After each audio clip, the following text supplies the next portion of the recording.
we're back today with an autumn tutorial, and I'm going all eyes this time because I don't usually do that. And I hope you like red eye looks, and if you do, this is gonna be awesome. Please join me on this ride, so let's go.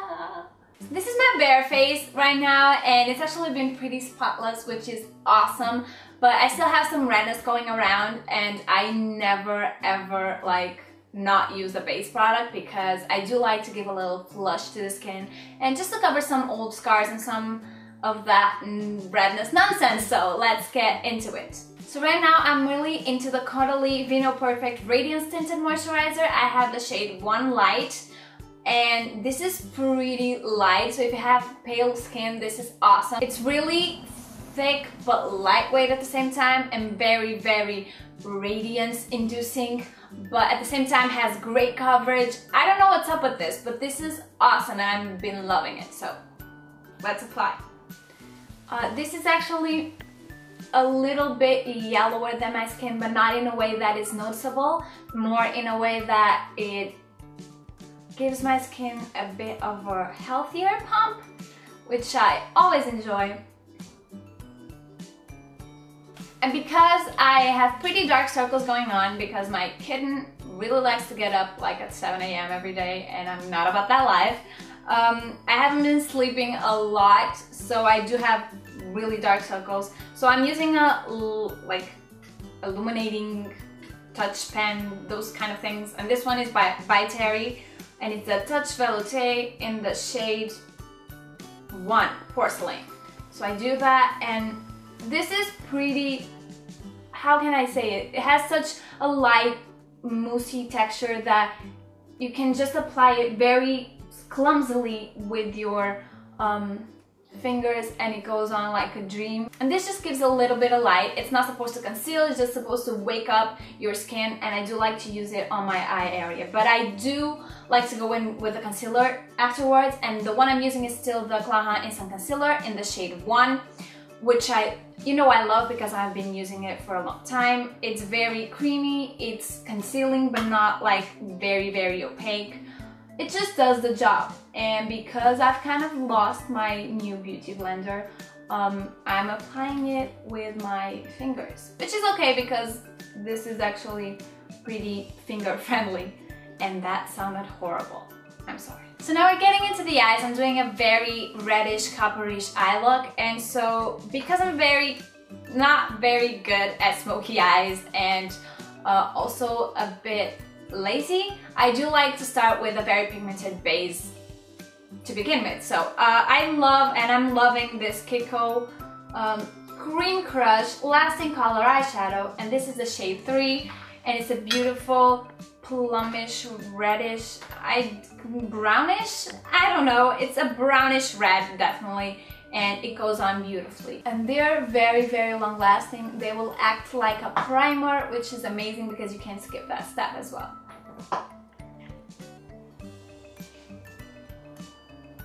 I just love it. Look how creamy and pigmented that is, and still very, very even. So with this base, you can't really go wrong afterwards. So afterwards, I'm going in with the Zoeva Cocoa Blend palette that you know I love and is amazing. I'm using the Warm Notes eyeshadow with like eyeshadow buffer brush. I got this from Sephora, but I don't think, this is from their old line, I don't think they sell this anymore, but any, buffer will do, or any other brush that you feel. I just like this one because it packs on a lot of heat. So I just do that, and this is a very reddish, shimmery shade, and I love it. And I love to pack it on top of the base.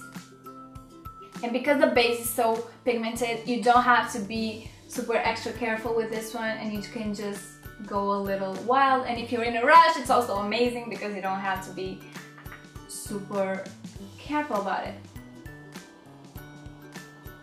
Honestly, this combination is like a goddess of eyes to me for autumn, and oh, it's so beautiful. I love reddish looks on the eyes. I know they can go terribly wrong, but they can also be wonderfully beautiful. I don't know if that makes any sense to you, but I do love a red eye. I'm going for the freshly toasted like terracotta shade, and I'm just gonna pack it in a little bit, shake it off, and kind of press that against my crease. I like to press it before I blend it, just so I can make sure there's a way I'm going. I don't know, I'm kind of crazy, you probably already figured that out. And then just blend it in a little bit. I really should have one more mirror for this, like on the other side. On the lower lash line, I'm not gonna use the red, just to spark it up a bit. I'm gonna use the Subtle Blend, which is this cocoa glittery beautiful shade, and with a really fine, hope you can see this, a really, no, right. So I just go there and do kind of a fade out.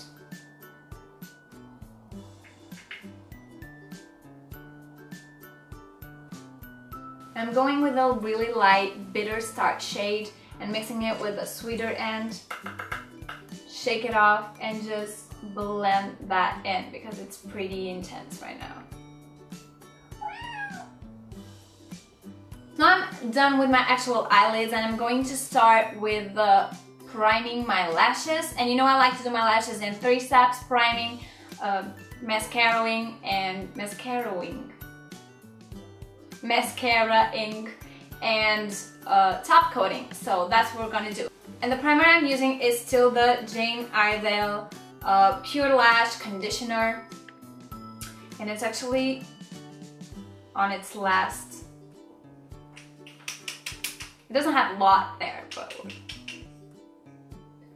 so this just, I love lash priming because it just sets you up for a bigger and better and fatter lash line. So I'm gonna let that sink in for a little bit, and I'm gonna do my brows. And you know how I like to do my brows, with a powder and a spoolie.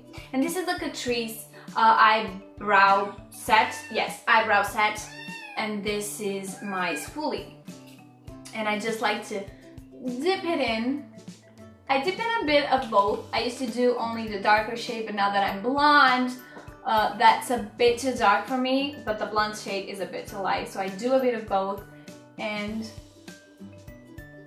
I don't know if I'm showing this properly. I dip it in, I shake it off, and I just fill it in. I'm just casually brushing my eyebrows. And I do that because I don't really like the heavy looks that the pencils and the, you know, pastes give you. I like more of a natural, wild look, but still filled in. So this is a perfect thing.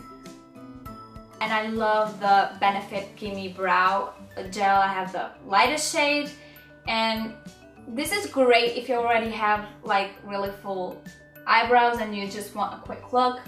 But this is also great to finish it off, and I love this because it has like a very fibery texture which holds hair in places but also fills in a little bit, and it's just a great finishing product for brows.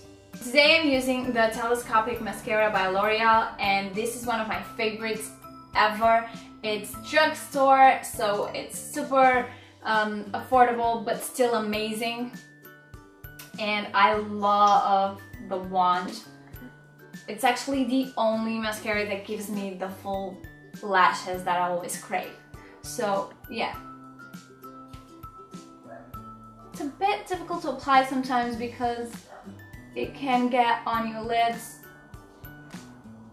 but if you're like really careful, which I'm not most mornings, but if you are, you can get away with it. So I'm using the Stila Illuminating Powder Foundation, I think that's what it is, that I've talked about in the last favorites video, and it's just a dream. So this is actually an Elizabeth Arden brush that I love, and I just go in everywhere, mostly on my T-zone, but you know, everywhere a little bit. After after the powder, we're going in with the blush, and the one I'm using today is an amazing one by Tarte. It's the Amazonian Clay 12-Hour Blush in the shade Exposed. Look how pretty. It's just a very rosy nude shade that I love, and that goes in with almost everything, especially in the autumn.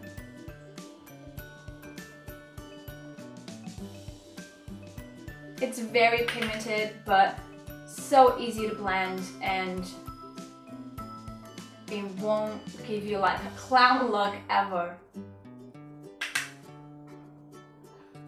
So cheeks are pretty much done, and I'm gonna go in with my luminizer, and I'm using the Jouer highlighter in the shade Champagne, and it's so beautiful. It's a bit of a rosy, really champagne-y kind of shade, and I do apply this over powder because if you apply a highlighter and then you apply powder over top, it will just dull down that shine.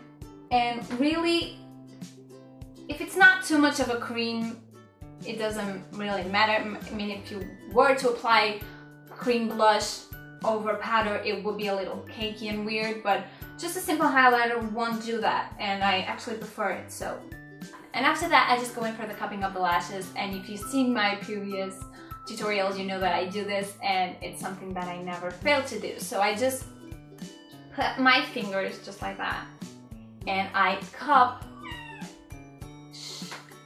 my lashes like that.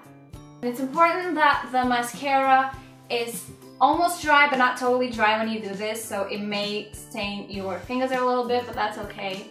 And to top all that off, I'm going to top coat them, and you know it, it's the Estee Lauder Little Black Primer that I use as a top coat because it just makes so much more sense to me. I love the one and the formula of this. This is really a holy grail product to me. It's great as a top coat, and it's great to give your lashes a bit more consistency. It holds the curl so much longer, and it just gives you a more beautiful volume and curl overall. Time has come for lipstick, and I've removed the lip balm and scrubbed my lips, and now I'm using the Marc Jacobs Moody Margot from the New Nudes collection. And this is such a beautiful nude. Firstly, because it's sheer enough that I won't look like a ghost, but second, because it's just so beautiful. It works without being color blocking. I don't know, it just works, and I love the packaging. It's so tiny and cute. To finish that off, I just spray a little of my Max Fix Plus, and I love this because it takes away that powdery feeling of the powder, and it gives you a bit of dewiness that I always crave, even though I'm combination oily. And that's pretty much it, you guys. I hope you liked it, and I hope that you love red eyes, because otherwise this was a huge waste of your time. But yeah, give it a try even if you're a little scared, because they're awesome and they're so autumny. Okay. For a full list of products, go down below. And I think that's it for today. See you next week. Give this video a thumbs up and subscribe to the channel, of course, always. And that is it. I have to say bye now. Bye!